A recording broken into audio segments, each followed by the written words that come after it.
بسم اللہ الرحمن الرحیم۔ خواتین و حضرات، آج فارمیشن کمانڈرز کی میٹنگ ہوئی جس کی صدارت آرمی چیف نے کی، اور وہ چیزیں جن کے بارے میں میں نے 10 مئی کو لکھا تھا اور 11 مئی کو شائع ہوئی تھیں، ان کی 100% تصدیق ہو گئی۔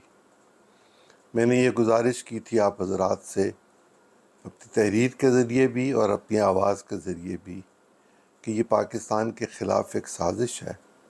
یہ ایک بغاوت ہے، اور اس بغاوت کے تانے بانے دور دور تک جا ملے ہوئے ہیں۔ یہ پارٹی جس نے یہ سب کچھ کیا، اس کے بین ہونے کا امکان ہے۔ یہ پارٹی ٹوٹ جائے گی، اس پارٹی کے لوگ بکھر جائیں گے، اور اس پارٹی کے ذمہ دار فوجی عدالتوں میں ٹرائل ہوں گے۔ مجھے کوئی الہام نہیں ہوا تھا کہ میں نے یہ سب کچھ کہہ دیا۔ میرے پاس 40 برس کا سیاسی تجزیہ نگاری، سیاسی رپورٹنگ اور عام رپورٹنگ کا تجربہ ہے۔ میں نے زندگی میں جن مراحل میں سے گزر کر یہ سب کچھ سیکھا، وہ آپ دیکھ سکتے ہیں کہ وہ کیا ہے۔ اور جو کچھ میں کہتا ہوں، میں ضرورت سے زیادہ کہنے کا عادی ہی نہیں، اور مجھے اس بات کا بھی کوئی شوق نہیں کہ میں جو کہوں اس کو میں چیخ چیخ کر پکار کے کہوں کہ یہ میں ہی کہہ رہا ہوں۔ میری تمام زندگی میں میری کبھی کسی خبر کی تردید نہیں ہوئی۔ تو میں آپ سے یہ گزارش کرنا چاہتا ہوں کہ میں جو کہہ رہا ہوں اس کو ذرا غور سے سنیے گا، اس کو ذہن نشین کر لیجئے گا، آپ کو اپنے آئندہ کے تجزیے میں وہ کام آئے گا۔ یہ جو پارٹی پاکستان میں سب کچھ کر رہی ہے، اس کا قیام پاکستان میں عمل میں نہیں آیا تھا۔ اس کا قیام امریکہ میں سوچا سمجھا گیا تھا، اور امریکہ کے ساتھ برطانیہ بھی اس میں شریک تھا۔ ایک وقت ایسا تھا کہ جس وقت ایک سابق امریکی وزیر خارجہ اور وہ صاحب جو اس پارٹی کے چیئرمین بنے، اور ان کے سسر اور بہت سارے لوگ اس میں شامل تھے۔ بعض لوگ یہ بھی کہتے ہیں کہ یہ فرمائشی پروگرام 1991 میں شروع ہوا تھا، اور وجہ تھی کہ پاکستان کی فوج کو ملعون کیا جائے، متون کیا جائے، بدنام کیا جائے، اور پاکستان کی وہ فوج جو بہت ڈسپلنڈ فوج ہے، اور پاکستان کا وہ نظام جس میں لوگ جہاد، امر بالمعروف، نہی عن المنکر، اور لوگوں پر قربان ہونے کے لیے تیار ہوتے ہیں۔ دنیا میں سب سے زیادہ خیرات پاکستانی دیتے ہیں۔ اس سارے کے پورے نظام کو توڑ دیا جائے، سوسائٹی کے فائبر کو توڑ دیا جائے، نوجوانوں کو گمراہ کیا جائے، تاکہ پاکستان کو کسی نہ کسی طرح نعوذ باللہ صفحہ ہستی سے مٹانے کی کوشش کی جا سکے۔ لیکن یہ اللہ کا کام ہے، یہ اللہ کی شان ہے، یہ اللہ کی رحمت ہے، یہ اس کا ہم پر احسان ہے، بہت بڑا احسان ہے کہ یہ ملک ہم نے نہیں بنایا تھا، یہ رب نے ہمیں دیا تھا۔ وہ اس کی حفاظت کرتا ہے، اور اس کی حفاظت کے لیے جو دوسرا انتظام ہے وہ ہیں افواج پاکستان، جو انتہائی منظم ہیں، اور ہماری خفیہ ایجنسی دنیا کی بہترین خفیہ ایجنسی ہے، جس سے پوری دنیا کی ایجنسیز گھبراتی ہیں۔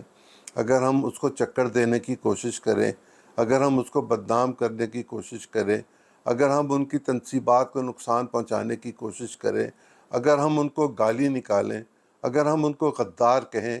تو پھر ہمیں یہ سوچنا چاہیے کہ غدار کون ہے۔ غدار وہ ہے جو محب وطن لوگوں کو غدار کہے، غدار وہ ہے جو پاکستان کے مفادات کو نقصان پہنچائے، غدار وہ ہے جو پاکستان کے نوجوانوں کو ورگ لائے، غدار وہ ہے جو پاکستان کی نظریاتی اساس پر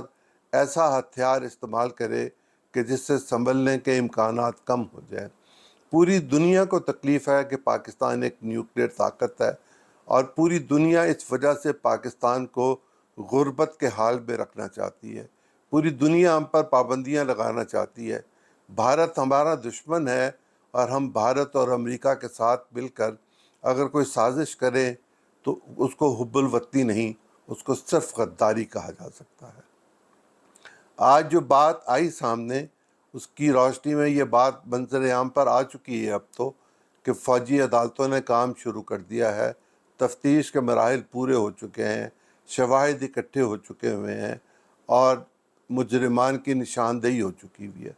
اب مجرمان کی نشاندہی تو اپنی جگہ پر، لیکن یہ دیکھنا یہ ہے کہ ان کو مجرم بنانے میں کون کون کس کس طرح کس کس بات کے نتیجے میں شریک ہوا تھا۔ وہ جو ابیٹمنٹ کا معاملہ ہے، وہ جو کانسپریسی کا معاملہ ہے، اس کی نشاندہی ہونا باقی نہیں ہے، وہ بھی ہو چکی ہوئی ہے۔ ممکن ہے کچھ نام آپ کے اور میرے سامنے ایسے آئیں کہ جن پر ہم یقین ہی نہ کرنا چاہیں، لیکن کیا کیا جائے، تاریخ اپنے آپ کو ثابت کر کے چھوڑتی ہے، اور یہ ہمارے سامنے حالیہ تاریخ کی بات ہے کہ پاکستان کے اندر جس طرح گالی نکالی گئی، جس طرح پاکستان کی اخلاقیات کو تباہ کیا گیا، جس طرح پاکستان کی معیشت کو تباہ کیا گیا، جس طرح پاکستان کی عدلیہ کو تباہ کرنے کی کوشش کی جا رہی ہے، جس طرح پاکستان میں انصاف کی دھجیاں اڑ رہی ہیں، فیصلے تو ہو رہے ہیں لیکن انصاف نظر نہیں آ رہا، جس طرح کچھ خاندان، وہ جو شوقین خاندان ہے جن کے پاس ڈوئل نیشنلٹی ہے، اور وہ اپنی ڈوئل نیشنلٹی کی بنیاد پر یہ سمجھتے ہیں کہ ہم جس دوسرے ملک کی حکمرانوں کے ساتھ طے کر چکے ہیں، اپنے معاملات کو حلف پڑھ چکے ہیں اور ان کے وفادار ہیں، وہ ہمیں بچا لیں گے۔ میں آپ کو قسم کھا کے کہتا ہوں، اس رب کی قسم جس کے قبضے میں میری جان ہے،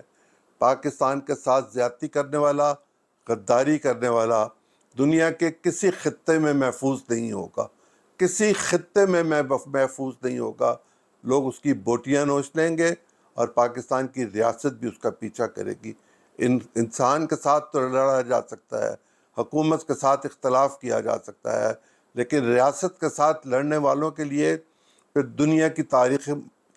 مثالیں موجود ہیں کہ جو ریاست سے ٹکرائے گا وہ پاش پاش ہوگا۔ آپ دیکھیں گے آئندہ چند دنوں میں،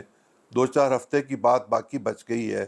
کہ لوگوں کو سزائیں ہونی شروع ہو جائیں گی اور وہ اپیلوں میں جائیں گے۔ مجھے یہ ڈر ہے، مجھے یہ احساس بھی ہے، ڈر بھی ہے، خوف بھی ہے کہ جس وقت یہ معاملات آگے بڑھیں گے اور لوگ قید میں جائیں گے، ان کو سزائیں سنائی جائیں گی، تو شاید ایک دفعہ دوبارہ وبال اٹھے۔ لیکن یہ بالکل ایسے ہی ہوگا جیسے ہانڈی میں وبال اٹھتا ہے اور باہر کچھ نہیں گرتا۔ اس وبال کے نتیجے میں کچھ شور بچے گا، کچھ ہیومن رائٹس کے چیمپئن آگے آئیں گے، لیکن ہیومن رائٹس کا سب سے بڑا چیمپئن امریکہ کیپٹل ہل پر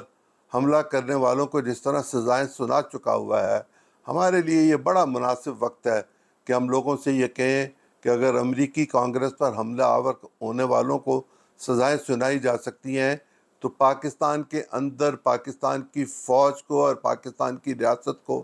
حملہ کرنے والوں کو ہم کس طرح چھوڑ دیں۔ اور یہ کون سے بنیادی حقوق ہیں؟ یہ تو قانون ہے پاکستان کا کہ ان کو سزائیں دی جائیں گی۔ یہ سزائے موت تک بھی ہو سکتی ہے، یہ عمر قید بھی ہو سکتی ہے، اور وہ لوگ جو اس جرم میں شامل نہیں ہیں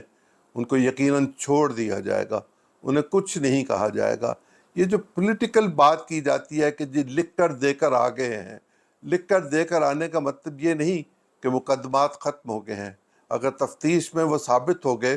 کہ وہ اس میں اسی طرح انوالو ہیں جس طرح باقی لوگ انوالو تھے، تو پھر اللہ تعالیٰ ان کے انجام کو ہمیں ضرور دکھائے گا کہ یہ وہ لوگ جو پاکستان کے ساتھ بغاوت اور پاکستان کے ساتھ زیادتی کر رہے تھے وہ اپنے انجام کو پہنچیں گے۔ میں کوشش کروں گا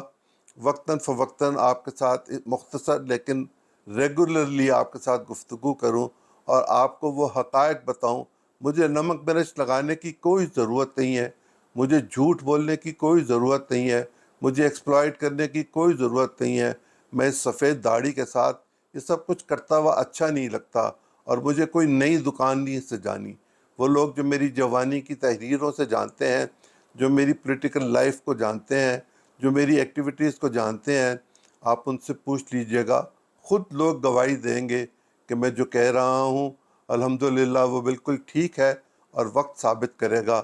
کہ میں نے آپ کے سامنے جو کچھ کہا بالکل ٹھیک کہا۔ انشاءاللہ آئندہ آپ سے ملاقات ریگولرلی ہوتی رہے گی۔ اللہ آپ کا نگہبان ہو، اللہ ہمارے وطن کا نگہبان ہو، اللہ ہم سب کی حفاظت کرے۔ بہت شکریہ.